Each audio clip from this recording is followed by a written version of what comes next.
Hello, hi, and assalamu alaikum. Today we are going to talk about School of Thoughts in Linguistics, and uh, in the School of Thoughts we'll talk about functionalism. So, functionalism refers to the study of the form of language in reference to their social function in communication. Refers to the study of form of language in reference to the social function in communication. Right? It basically considers the individuals as social being, and it investigates the way in which they acquire language and use it in order to communicate with others in their social environment. Clear? So the representative of functionalism is Michael Halliday, right? And we'll also talk about his systematic functional grammar, right? Okay. If we talk about functionalism, functionalism comes with four claims. Clear? There are four claims by functionalism. The first claim is that language, the use of language is functional. Clear? Or we can say language use is functional. The second is that its function is to make meaning. Clear? The function of language is to make meaning.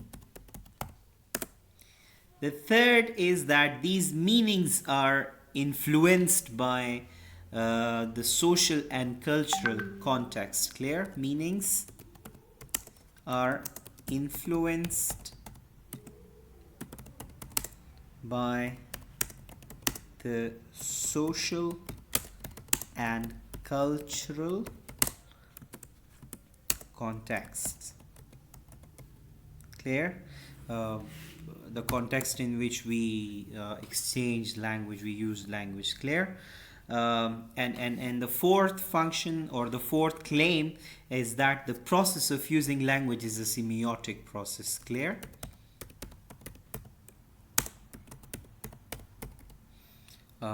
It's actually a process of making meanings by choosing. Clear? So there are now various functions that we are going to talk about. Clear? But before we talk about the functions, we will look at how language is used in context. So we've already talked about. Clear? Like we need to understand language, or we understand language. We understand language by looking at it in from the context. Clear? It is the context that tells us the meaning of a language. Clear? Like not every aspect of context makes a difference to language use. Clear? Like there are certain contexts, like if we are talking about two people, if you are talking to someone and you talk about the hair color, or you talk about the eyes color, or you talk about the dress, that is not all, or like all these things are not the context. Clear? There are specific certain things that are the context, and the same goes in written communication. Clear? Okay. Then we have Roman Jacobson, who has talked about certain functions of language. We'll also talk about him, clear? But if we talk about communication, the use of language, there are certain dimensions of communication process. Dimensions of communication process. And these dimensions are the context. First of all, the context.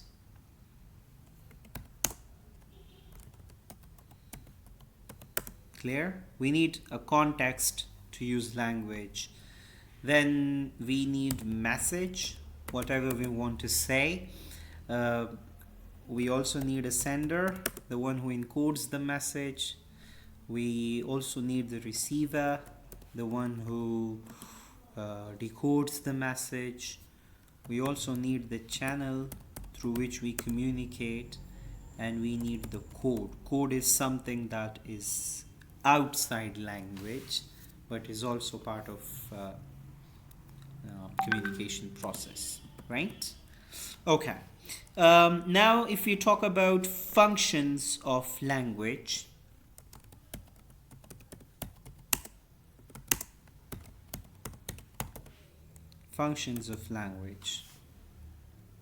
we have referential function.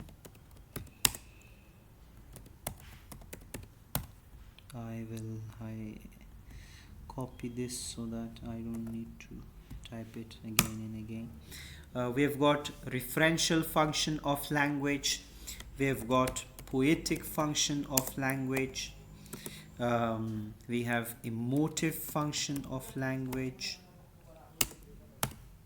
We have conative function of language.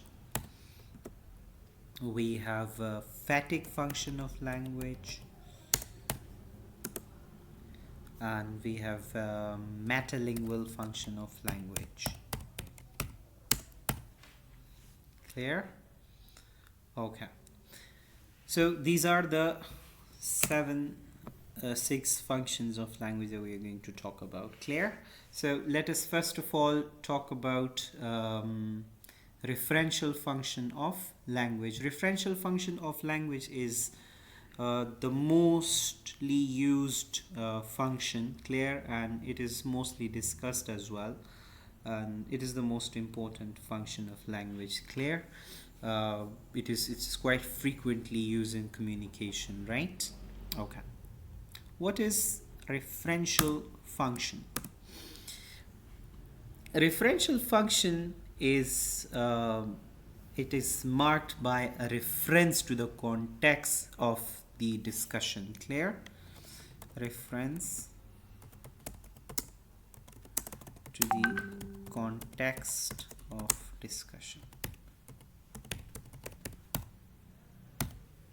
Right? And this reference can be to a person, it can be to person, it can be an object, it can be a situation,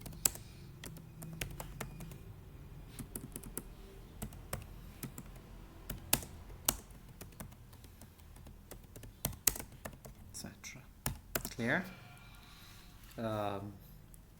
The message is used to transmit information, and the words, they mostly carry literal definitions, like the denotative meanings are taken. Clear? And the examples of referential functions, referential function or referential message, includes observation, it includes opinions and factual informations. Clear? Opinion and factual information. Clear? For example, if I say Trump won the election, not Trump, Joe Biden, clear? If I say Biden won the election. Now, this Biden won the election. Here I have not mentioned who Biden is and which election we are talking about, but it is the situation. The situation tells you that we are talking about America and we're talking about Joe Biden, clear? So that is what we get from the referential function of language, clear? Okay, let me highlight it so that it is distinct. Okay, now we have poetic function.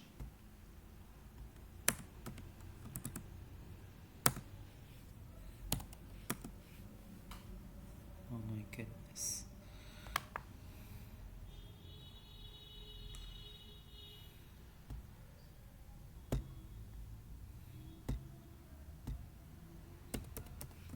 Excuse me, there's some problem.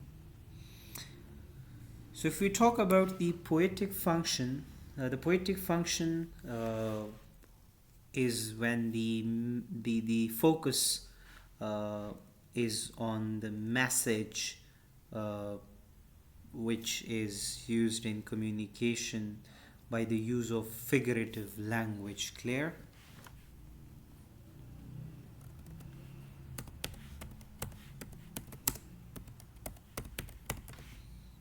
I don't know why it has been highlighted, but okay.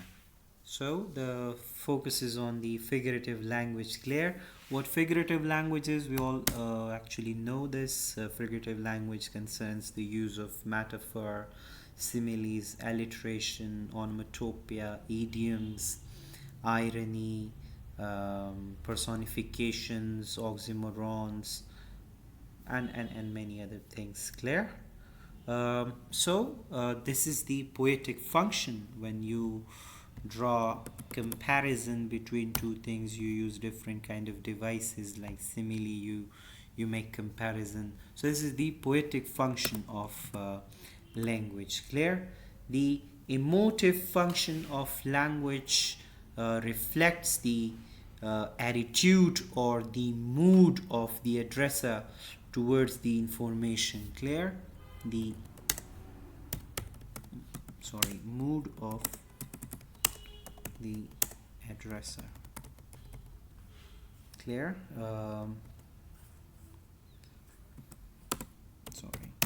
Mood of the addresser towards the communication, or towards the information that has been or that is being communicated, clear? The message can be perceived as conveying emotion such as anger, joy, or sadness, clear? Emotive messages focus more on the addresser and less on the information that is being said, clear? Despite the absence of emotional tone and non-verbal gestures, people can distinguish emotions in a text-based communication, clear? For example, emotions are often expressed using nowadays we use emojis or slang like we use lol, clear? Or we use clear?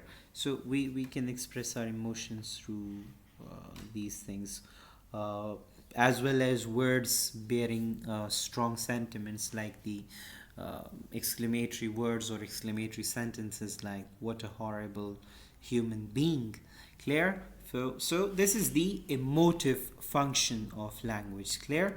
Then we have conative function of language, clear? Conative function focuses on the addressee, clear?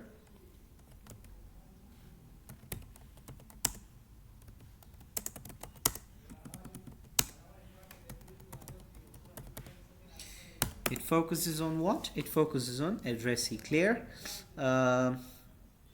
A conative message would make the addressee react by performing a verbal act, for example, answering a question, clear, or it can also be a psychological act like changing a conviction, or it can also be a physical act like choosing a door, clear. Messages have like those messages which express order, demand, advice, or wishes among one another are actually said to be the conative messages, clear. For example, um if you say that vote for Joe Biden or vote for Donald Trump, clear, or you tell someone don't come here or go there, clear. So this is the conative function of language. Then we let me highlight it as well.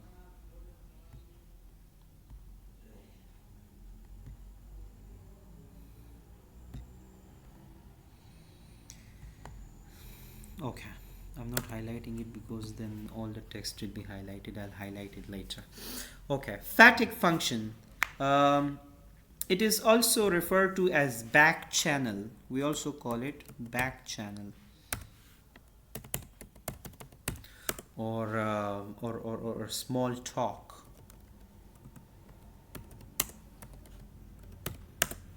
Clear? Uh, the phatic function of language serves the purpose of holding or making physical and psychological contact between speakers, clear. The physical contact is related to the physical environment in which the conversation takes place, and in the case of online forums, uh, this will be a reference to the platform. For example, happy anniversary, or hello, hi, clear, or hope my voice is clear. The psychological contact refers to the personal relation between speakers and involvement in the conversation, clear. Like involvement in the conversation can be when you tell someone, like if someone is talking to you and you say I see, or okay, or when you are showing agreement or disagreement, like you say good point, or that's true, or I don't think so, or I don't agree with you, clear. So that is what the phatic function of language is. Then the metalingual function. um, Metalingual function uh, corresponds to clarifications regarding the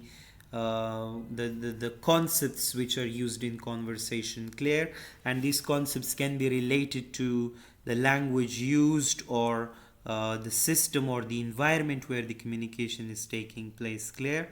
uh, like this function is often indicated by linguistic cues, such as what do you mean by, or what is a dash, clear. The metalingual function appears when we need definitions simply, um, or if we want um, to clarify our ambiguities, right?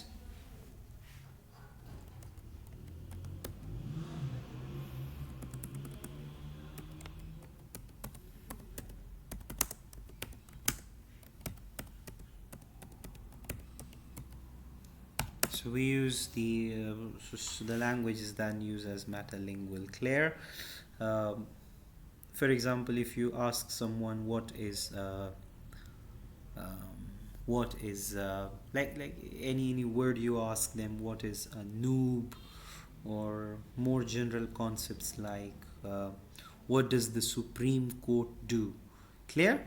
So that is the metalingual function of language. Clear? Thank you very much. There are certain other things that we are going to talk about in the next lecture. Take a good care of yourself. See you.